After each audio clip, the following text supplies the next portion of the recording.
Karena ajaran Buddha adalah untuk para dewa dan manusia, untuk kita, supaya kita mampu untuk mencapai penggugahan, itu tujuan tertingginya ya. Menjadi Buddha adalah tujuan tertinggi dari kita menjadi seorang Buddhis. Maka apa yang harus pertama-tama kita pahami? Nomor satu, kita harus sadar bahwa hanya diri kitalah yang bertanggung jawab untuk diri kita sendiri. Kadang kita dalam kondisi di dunia di mana situasinya tidak mendukung, atau Anda berada di sebuah lingkungan yang kurang baik. Itu suatu kenyataan. Kadang-kadang kita nggak punya kemampuan untuk bisa mengubah apapun. Nah, disinilah kata kunci yang perlu kita pahami dan kita resapi. Apa? Diri berubah, dunia berubah. Bagaimana kita bisa meresapi pemikiran ini? Teman-teman, mari kita lihat apa yang Buddha ajarkan kepada kita yang tercatat di dalam Dhammapada 165. Ini salah satu ayat Dhammapada yang very popular, sangat umum, sangat terkenal, dan ini salah satu ayat yang sangat memotivasi bagi kita semua untuk bisa bertanggung jawab untuk kehidupan kita sendiri. Di Dhammapada 165, ya, Buddha mengajarkan kesucian bergantung kepada diri sendiri. Tidak seorang pun yang dapat mensucikan orang lain. So, ini mungkin ya bagi sebagian orang kayaknya nggak asik gitu.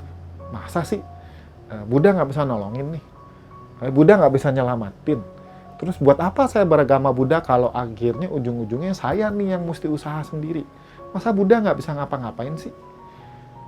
Ini pemikiran yang childish banget, kekanak-kanakan, dan wajar ya kalau beberapa orang mungkin nggak nyaman di agama Buddha karena dia merasa bahwa dia itu kecil gitu. Dia nggak punya kemampuan untuk berubah, dia nggak punya kapasitas untuk menjadi lebih baik. Dia itu jadi kayak anak kecil yang mesti ditolongin mulu, yang mesti disuapin terus, yang tidak mampu mandiri. Bagi saya, menjadi seorang Buddhis itu berarti kita harus mandiri, harus mampu untuk berdiri di kaki sendiri, harus bertanggung jawab untuk diri kita sendiri. Dhammapada 165 itu mengingatkan kepada kita semua bahwa suatu kemampuan, suatu kapabilitas itu sepenuhnya sangat bergantung kepada diri kita. Seorang guru itu hanya dapat menunjukkan jalan. I know that for sure because I am a teacher. Saya ini ngajar voli. Dulu SMA ngajar voli, terus kemudian berlanjut saya ngajar, sempet lah kecil-kecilan ngajar taekwondo di sekolah gitu. Dan saya bisa nunjukin ke murid-murid saya, ini loh caranya, ini loh gimana kamu nendang yang bener. Tapi saya tuh nggak bisa gerakin kaki murid saya, itu sepenuhnya di tangan dia. Sama kayak saya sekarang ngajar Inggris. I cannot make my students speak English. Why? I don't have their mouth. Mulut-mulut mereka, tangan-tangan mereka, mereka mau nulis, mereka mau bicara, itu sepenuhnya ada di tangan mereka. Saya hanya mampu mengajarkan mereka seefektif mungkin, sesimpel mungkin, sesederhana mungkin, supaya mereka paham dan ngerti. Terus apakah mereka mau ngomong? Apakah mereka mau menulis? Itu sepenuhnya ada di tangan mereka. Seorang guru itu mampu menunjukkan jalan, membukakan pintu, tapi tetap si murid yang harus melangkah masuk.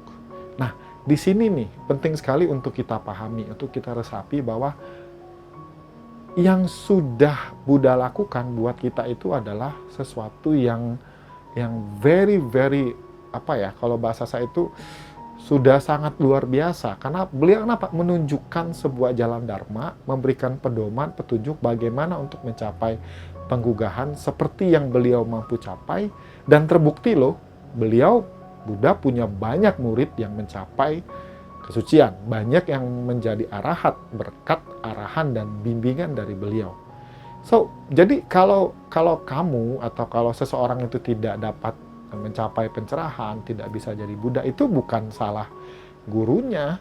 Kenapa? Karena sudah ada banyak murid yang sudah sukses, yang sudah mencapai penggugahan. Kalau seseorang itu belum, ya dia harus berusaha lebih gigih, dia harus lebih tekun, dia harus memampukan dirinya. Jadi di agama Buddha ini kita diajak untuk menjadi pribadi yang dewasa. untuk menjadi orang yang bertanggung jawab untuk kualitas diri kita sendiri, untuk menjadi seseorang yang tidak bergantung sepenuhnya kepada orang lain, melainkan bergantung kepada diri sendiri. Saya bilang tidak sepenuhnya bergantung ya, karena namanya hidup ini kan interbeing, semuanya itu kan saling terkoneksi.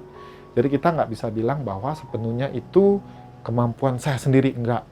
Kita bergantung sekali kepada banyak sebab, banyak kondisi dan orang-orang yang bisa menolong kita untuk mencapai prestasi yang kita mau. Tapi tetap juga kita harus punya satu keyakinan bahwa nasib saya, takdir saya, kehidupan saya itu tanggung jawab saya.